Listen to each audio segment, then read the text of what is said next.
Raccoons are not meant to be in this country. They're native to America.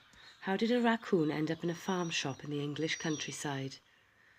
Why would a human take a raccoon from her home and bring her to a strange place so very far away? This was something that needed to be investigated. As Bright Eyes dreamed, Owl slept.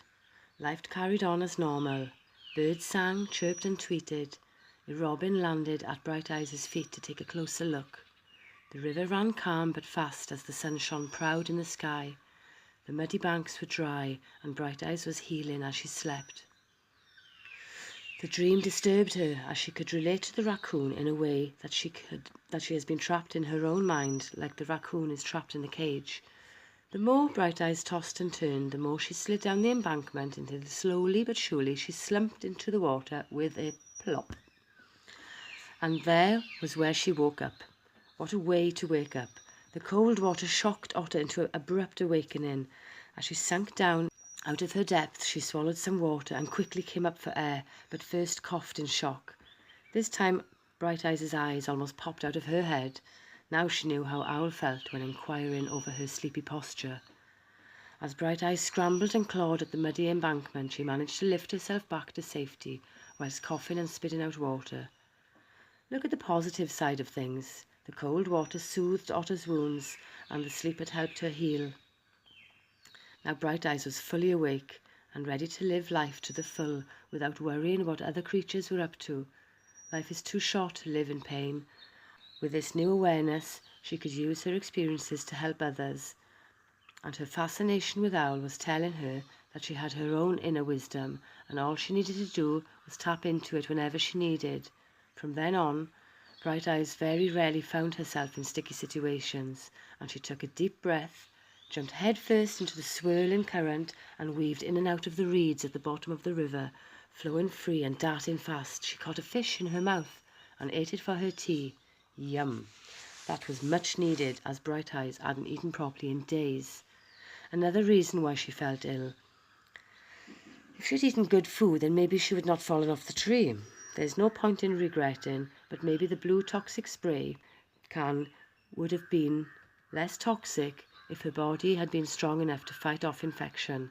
Now Bright Eyes makes sure she plays, works, swims, walks and eats food made from the colours of the rainbow every day to keep her healthy in her body and mind. Weeks went by and Bright Eyes started to feel less pain and more self-love. The scar across her chest reminded her that she needed to stay aware, so when she looked down at her chest, she would put her paw over her scar and pray to the universe to help her stay alert, because she never wanted to feel that bad ever again, and certainly never wants to make any other creatures feel frightened or sad. With a sigh, Bright Eyes carried on swimming up the river, as that is what her heart was telling her to do. She didn't ask why, she just swam and enjoyed every second of her journey alone.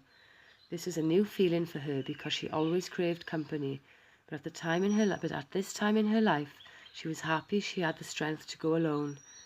Despite the pain, she was grateful for the lesson as it opened her eyes. Thoughts of poor raccoon kept popping into her head, and she found it very hard to shrug off. There was something special about this dream. It was one of those magic ones. You know, the ones we talked about earlier? Suddenly Bright Eyes remembered something a travelling goose from Canada had told her by the fire when she was really young. A Canadian goose. They knew about raccoons, as they both from America. This goose said that raccoons are like the Robin Hoods of the animal kingdom, and they're generous providers for their family, friends, elderly and infirm.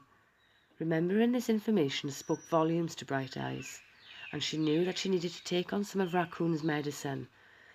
There was something about the dream which was so very real.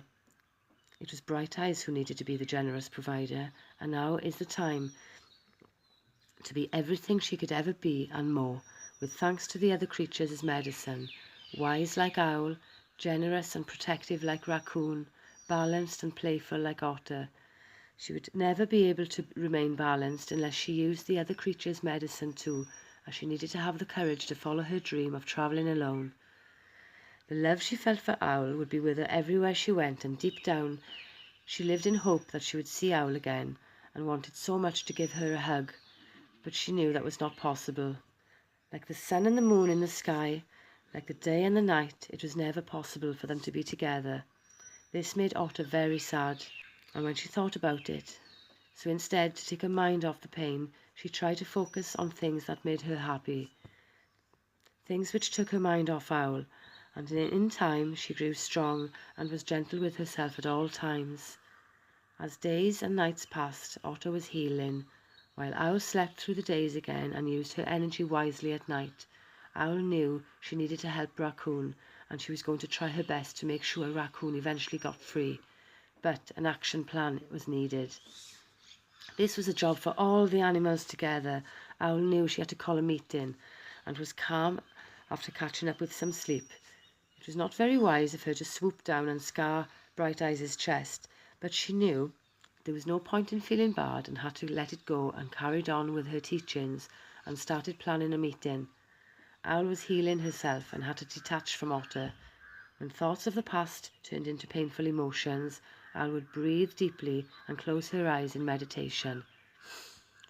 Owls were good at looking at the bigger picture because they were high in the trees or flying in the sky, unlike the rodents, who, with much scrutiny, create nests with no awareness of possible dangers. That can lurk down on them from above. Owl decided to make a map. This map would be different from the ones she had made before. This would be bigger and included areas around the town and all the roads and streams and fields and other towns leading to the farm shop where poor Raccoon was trapped in cages in a chain. Every night Owl worked on the map with help from sleepy bluebirds who awoke especially early in the morning when it was still dark. The bluebirds helped to shine a light on the map with their bright ideas.